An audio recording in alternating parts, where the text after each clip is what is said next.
Xiaomi 11X 5G mobile, 8GB RAM, 128GB internal memory, side mounted fingerprint, 5000 mAh battery, 6.6 inches screen, Snapdragon 870 processor, IR blaster சப்போர்ட்டோட வரும். IR blasterங்க நம்ம TV AC இந்த ரிமோட்லாம் நம்ம அந்த mobile வழியாக access பண்ணிக்க முடியும்.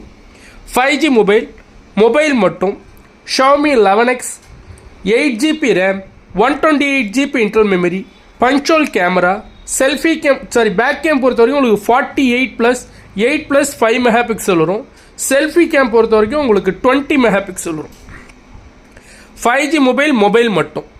இன்ட்ரெஸ்ட் இருக்கவங்க டேரெக்டாக எனக்கு கால் பண்ணுங்கள். மொபைலை பொறுத்த வரைக்கும் டிஸ்பிளேவை ரீபேஸ்ட் பண்ணியிருக்காங்க. ஒரிஜினல் டிஸ்பிளே தான், செக் பண்ண வரைக்கும் பர்ஃபெக்டாக இருக்குது. பர்ச்சேஸ் பண்ணுறவங்களுக்கு பர்சனலாக 2 days செக்கிங் டைம் இருக்குது. Xiaomi 11X 5G மொபைல் மட்டும்.